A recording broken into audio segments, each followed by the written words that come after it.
Entonces nos está diciendo Juan en el capítulo 5 de Apocalipsis, en el versículo 4. Y lloraba yo mucho. Hombre, qué tan lindo Juan que nos deje entrar a la intimidad de sus lágrimas. Porque no se había hallado a ninguno digno de abrir el libro, ni de leerlo, ni de mirarlo. Entonces ya vimos cómo uno de los ancianos, uno de los 24 ancianos, le soluciona el problema a Juan dándole luz.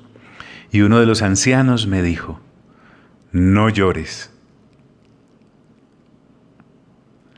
He aquí que el león de la tribu de Judá, la raíz de David, ha vencido para abrir el libro y desatar sus 7 sellos. Este ha vencido acá es fuerte.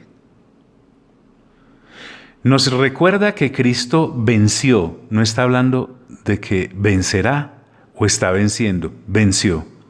Nos recuerda que Cristo triunfó, no está hablando de que triunfará o está triunfando, no, triunfó.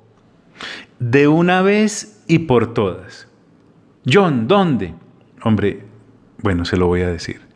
Pienso que en la cruz del Calvario venció. Pienso que en su sepultura venció. Pienso que en su resurrección venció.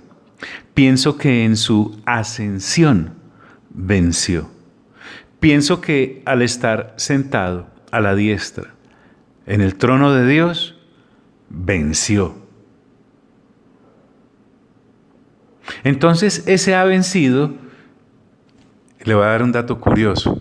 La palabra para vencido en el original es Nike. Sí, así, como las zapatillas aquellas. Nike significa victoria. Entonces, ¿para qué ha vencido? En este caso específico que nos dan las Sagradas Escrituras, me dice que para abrir y para desatar. Para abrir el libro y para desatar sus 7 sellos. Entonces, eso ha capacitado, digámoslo así, para ser digno al Señor Jesús y poder entonces proceder a abrir el libro desatando sus sellos también y proceder a llevar a cabo los asuntos finales de los tiempos. Entonces, la muerte y la resurrección de nuestro Señor Jesús es algo glorioso y que medianamente empezaremos a entender como Juan en toda su dimensión al trasegar estos capítulos en lectura juiciosa. He aquí que el león de la tribu de Judá, la raíz de David, ha vencido para abrir el libro y desatar sus sellos. Entonces ahí tenemos a Juan listico.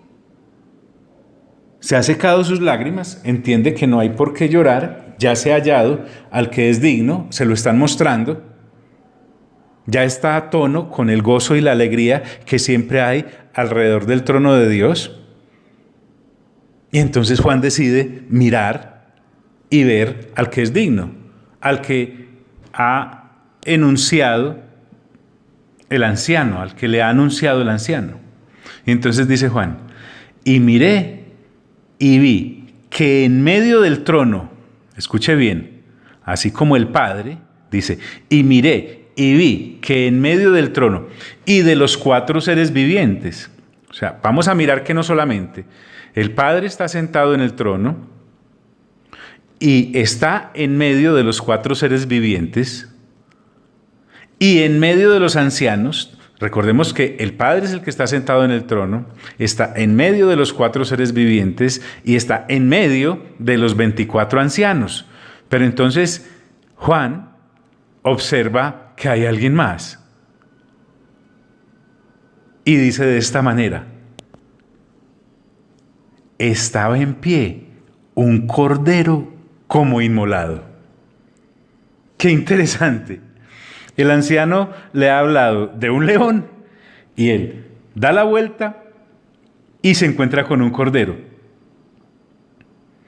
La palabra aquí en Apocalipsis se usa en un término aún más íntimo, corderito. Entonces Juan descubre que al que el anciano llama león y raíz, es también cordero. Sí. Lo que no entendieron, por ejemplo, los judíos que esperaban un Mesías como un león en su primera venida, para mostrarse como león, primero tenía que ver y realizar su obra como cordero, como el Cordero de Dios. Entonces, por eso los judíos de la época, en la primera venida del Señor, se perdieron y se embolataron en sus propios razonamientos y buscando apariencias y pensando solo en sus mediatas necesidades. No, estaba en pie un cordero como inmolado. ¡Qué maravilloso! Ahora, no todos los judíos se extraviaron en los razonamientos de sus corazones en aquella época. Uno, o sea, Juan el Bautista, por ejemplo, fue muy claro cuando en el mismo evangelio de quien escribe Apocalipsis, Juan, en el capítulo 1, versículo 29, cuando ve que viene el Señor Jesús, dice: «He aquí el Cordero de Dios que quita el pecado del mundo». Sí, el hijo del sacerdote Zacarías, Juan el Bautista. Por ende, como también era descendiente de la clase de Abías, como descendiente de Aarón, por lo tanto, Juan el Bautista de profesión también sería sacerdote. Entonces, este Juan, del antiguo pacto, es el encargado de recibir al Cordero inmolado, que ahora está viendo Juan, que inauguraba el nuevo pacto. Y recordemos una vez más que la Escritura me está diciendo, estaba en pie un Cordero como inmolado.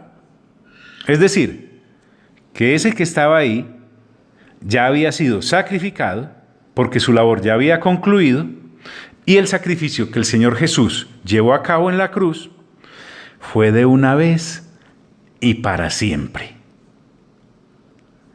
No estaría mal que usted y yo, juiciosamente, de manera íntima, fuésemos a los evangelios y por lo menos tomáramos los últimos 3 capítulos de cada uno de los evangelios y recordáramos y evocáramos qué fue lo que el Señor Jesús hizo para que ahora se le conozca allá en el cielo como Cordero inmolado. Bueno, pero por hoy te envío un fuerte abrazo y te deseo el mejor de los días.